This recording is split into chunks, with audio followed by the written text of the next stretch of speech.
ازواج کے علاوہ اولاد کے لیے بھی ہمیں قرآن و سنت میں دعائیں سکھائی گئی ہیں اور ان کا بھی اہتمام کرنا چاہیے. انسان اپنی زندگی میں اپنی بہترین کمائی اپنی اولاد ہی کو سمجھتا ہے، اور انسان اپنی زندگی کا بہترین سرمایہ اپنی اولاد پر خرچ کرتا ہے، اور اپنے بعد بھی ان کے لیے ہر طرح کی راحتیں اور نعمتیں چھوڑ کر جانا چاہتا ہے.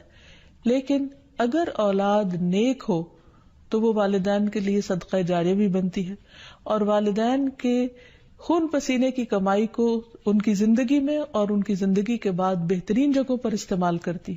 لیکن اگر اولاد بگڑی ہوئی ہو تو زندگی میں بھی انسان کے لیے اذیت اور عذاب ہے، اور بعد میں بھی اس کے مال کو ضائع کرنے والی ہوتی ہے اور اس کے لیے بدنامی کا سبب بنتی ہے.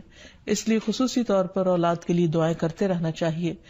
نبی صلی اللہ علیہ وسلم نے فرمایا 3 قسم کے لوگوں کی دعائیں قبول ہوتی ہیں اور ان کی قبولیت میں کوئی شک و شبہ نہیں: مظلوم کی دعا، مسافر کی دعا، اور والد کی دعا اپنی اولاد کے لیے. یعنی جب باپ اپنے بچوں کے لیے دعا کرتا ہے تو وہ دعا بھی قبول ہوتی ہے.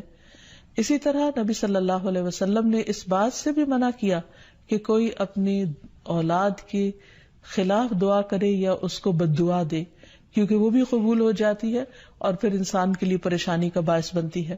اس سلسلے میں نبی صلی اللہ علیہ وسلم نے فرمایا اپنی اولاد کو بد دعا نہ دو، ایسا نہ ہو کہ وہ اللہ کی طرف سے قبولیت کی گھڑی ہو اور وہ تمہارے لیے قبول کر لے.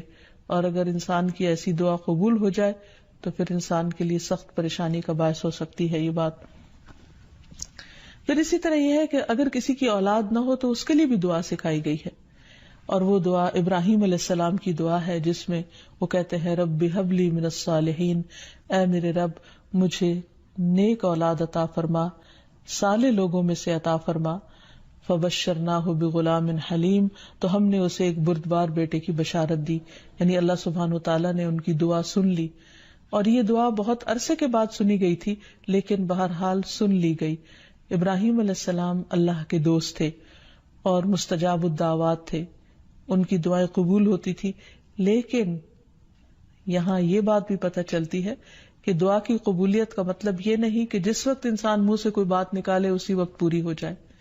اس کی پورے ہونے میں بعض اوقات کئی سال گزر سکتے ہیں، جیسے ہم دیکھتے ہیں یوسف علیہ السلام کے واقعے میں، ابراہیم علیہ السلام اور دیگر پیغمبروں کے سلسلے میں. اور پھر ہم اس بارے میں یہ بھی دیکھتے ہیں کہ جس طرح ابراہیم علیہ السلام کی دعائیں قبول ہوئی تو انہوں نے اپنے رب کا اس پر شکر بھی ادا کیا اور فرمایا الحمد للہ الذی وہب لی علی الکبر اسماعیل و اسحاق ان ربی لسمیع الدعاء، کہ اللہ کا شکر ہے جس نے مجھے بڑھاپے میں اسماعیل اور اسحاق جیسی اولاد دی، بلا شبہ میرا پروردگار دعائیں سننے والا ہے. اور حقیقت یہ ہے کہ اللہ تعالیٰ پیغمبروں کی بھی سنتا ہے اور پیغمبروں کے علاوہ باقی لوگوں کی بھی دعائیں سنتا ہے.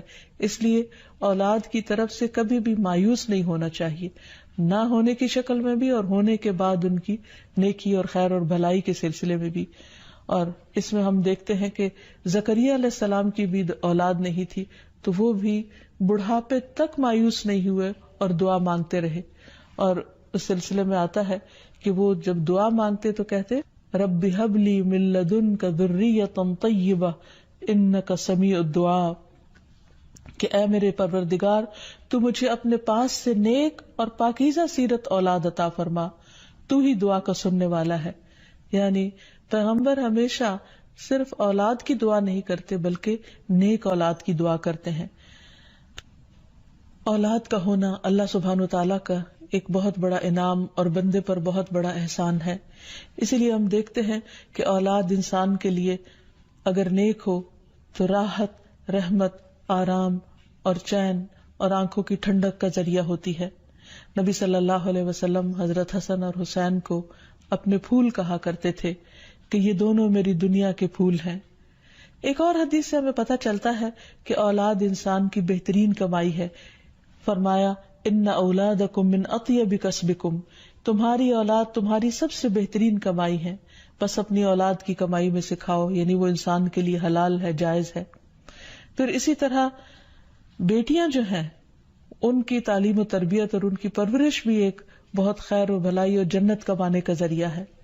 لیکن اس کے ساتھ ساتھ یہ بھی یاد رکھنا چاہیے کہ اولاد ایک رسپانسبلٹی بھی ہے، ان کے بارے میں سوال بھی کیا جائے گا کہ ان کی تربیت کس طرح کی. پھر خصوصی طور پر اسے ماں کی ذمہ داری قرار دیا گیا، اگرچہ ماں اور باپ دونوں ذمہ دار ہیں، لیکن عورت سے اس کے گھر والوں یعنی اس کے بچوں کے بارے میں اس سے سوال ہوگا کہ اس نے ان کی تربیت کیسے کی. تو اس لیے ہم سب پر لازم ہے کہ ہم اپنے بچوں کی دینی اور دنیاوی دونوں طرح سے بہترین تربیت کرنے کی کوشش کریں. تو آخر میں ہم دیکھتے ہیں کہ جو دعائیں ہمیں خاص طور پر اولاد کے لیے مانگنی چاہیے وہ ان کی نیکی، تقوی اور اصلاح کی ہیں، پیدائش سے پہلے بھی اور بعد میں بھی. پیدائش سے پہلے رب ہب لی من الصالحین، کہ اے رب مجھے صالح اولاد عطا کر. رب ہب لی من لدنک ذریۃ طیبہ انک سمیع الدعاء، اے میرے پروردگار مجھے اپنی طرف سے نیک اور پاکیزہ اولاد عطا فرما، بے شک تو ہی دعا کا سننے والا ہے. پھر اسی طرح اولاد کو شیطان سے محفوظ رکھنے کی دعا بھی کرنی چاہیے، جس طرح حضرت مریم کی والدہ نے ان کی پیدائش سے پہلے دعا کی.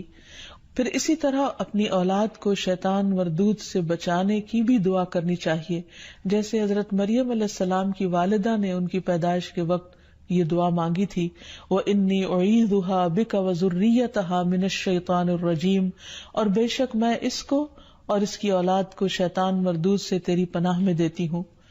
پھر اسی طرح ایسی اولاد مانگنی چاہیے کہ جو انسان کے لیگیسی کو آگے لے کر چل سکے اور اس کے علمی ورثے کو سنبھالنے والی ہو، جیسے زکریا علیہ السلام نے دعا کی تھی.